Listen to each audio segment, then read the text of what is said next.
Hey everybody, and welcome back. I'm Professor Powerline. This is more Let's Play Legend of Zelda Ocarina of Time. In the last part we got up Death Mountain, or opened the way to Death Mountain rather, learned the Sun Song and did a couple other stuff. In this part, we're going to do a couple of things that the guard at the gate told us to do. For starts, he said he wanted us to get him a mask. And you get this mask at the Happy Mask Shop. The Happy Mask Shop is actually a weird sort of thing that they did.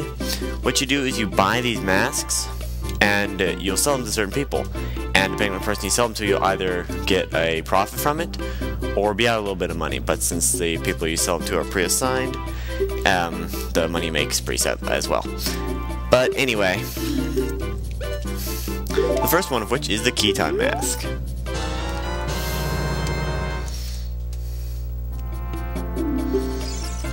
Anyway, this is an unnecessary side quest, but if you do it, there's a lot of fun stuff you can get from it.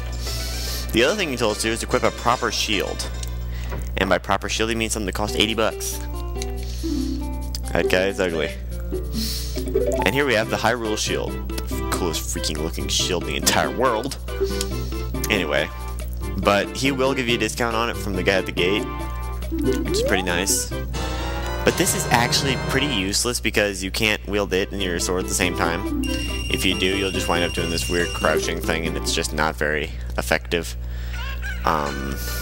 It is indestructible, unlike our current shield, which can be burned.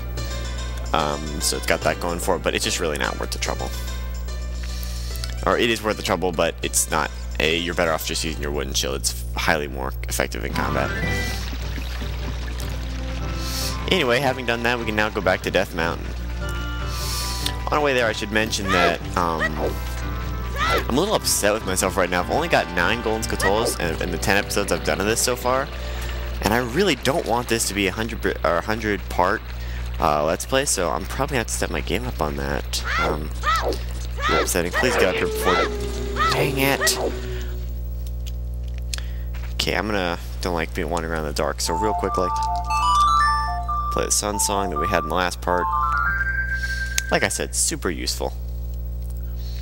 Even though I probably could have used that to get a golden scatola just now. I still could. Gotta check my notes here real quick. Yeah, no, not worth the trouble right now. Even though I just did all that whining about how I haven't gotten enough of those recently.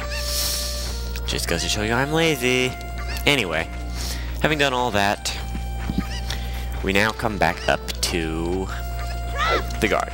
Now, one thing I should mention before you sell him this mask, or to sell him it, just put it on and talk to him. Something you should do is make sure you buy the mask first and then the shield. That way there's some space in your wallet for the, actually I suppose it doesn't matter, but just make sure you have some space in your wallet because he'll pay you $15 for it. And if you only pay the 10 to get this mask and you have a full wallet, you won't get the extra 5, and that's a bummer, so. There's a way to get a bigger wallet, but we'll get to that later. Anyway.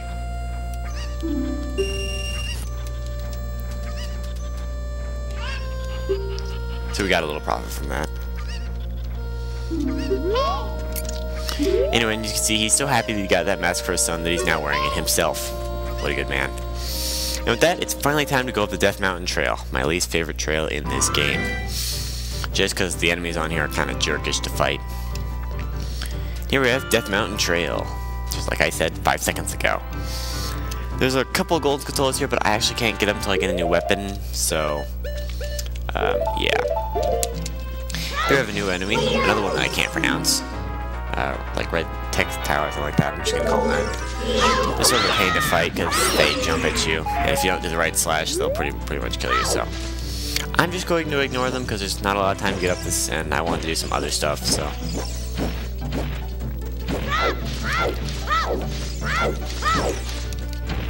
And right here we have the locals of this area, the Gorons. And my personal favorite creatures in all of the Zelda universe. These guys eat rocks, and their favorite place to eat rocks has been blocked off by this huge boulder. Why they don't eat through the boulder, I don't know, but whatever.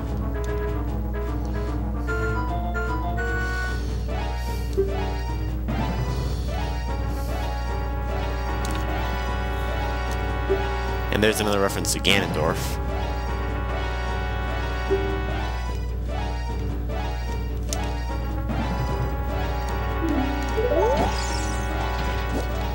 Anyway, I haven't talked to him. We can avoid that guy.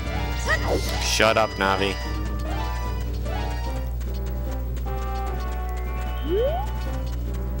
We've got another corner. I'm not going to bother talking to him because he just tells us something we're going to have to do later anyway. And here we have, you might want to be careful to dodge that guy because he usually hits you. That guy's trying to get a bomb to the bottom of the mountain in time to destroy the rock, but he's not very good at it, so it does not work. Go over here. I won't show you that right now, actually. How to get inside of this place. And this brings us to Goron City. And right up here is the conveniently suspended place where the spiritual stone of fire is supposed to be. As you can see, it's remarkably absent. This guy here is kind of funny because he actually was coming over here to eat it. I'm so glad it was moved. No, I'm a human. I don't eat rocks, contrary to popular belief. But, whatever.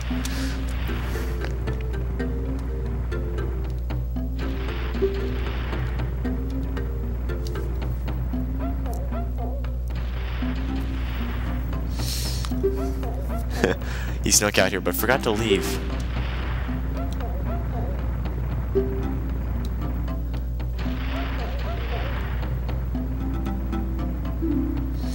That's an important thing right there. He says wait for the royal family's messenger. Which is... okay, I'm not entirely sure what just happened, but I'll roll with it.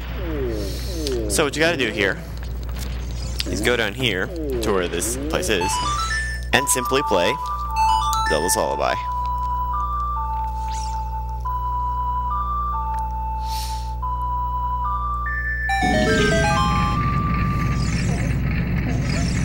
And in we go! And here... yes? We know, we're in Death Mountain, you idiot. And here we have the coolest Goron ever, Dramini.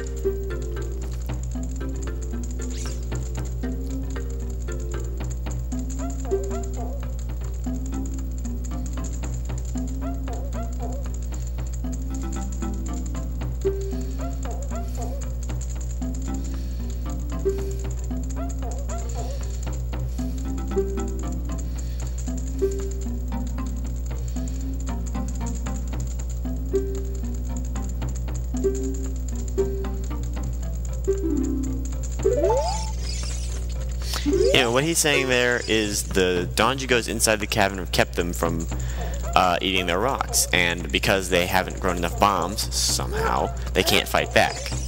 But it's very easy to cheer him up. All you have to do is get out your Ocarina and play for him, if I can remember how. I can't remember how to play that song.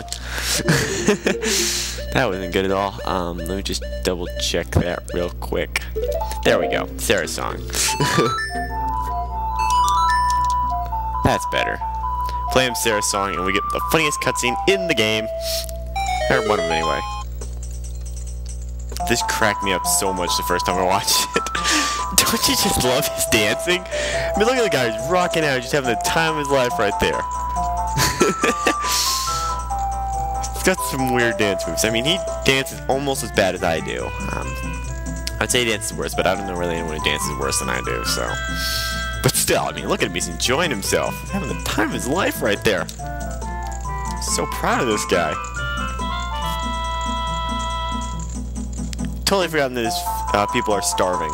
They have no exports. And he's locked himself in his room.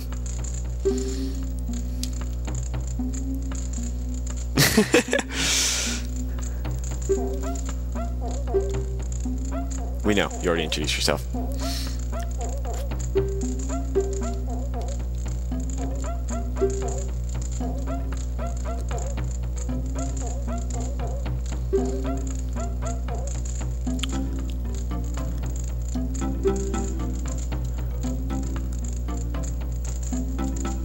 He's gonna send a 12-year-old to go destroy a monster that a race of stone people who grow bombs for a living can't beat.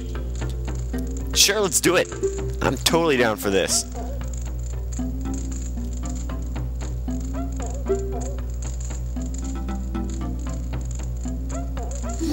And here we get a pretty important item. The Goron Bracelet. And this is not an equipable item, it just stays on you like that. And it allows you to pick up and throw bomb rocks. If I have it a second, I'll just show it to you, but I really probably ought to get to the next part of this, so yeah, I can't grab that one, so whatever. That's enough for this video. I'll be on my way now. Next time, we're going to see about going into the Donjigo Cavern and starting the next lengthy dungeon that I hate quite a bit. And yeah, see you all.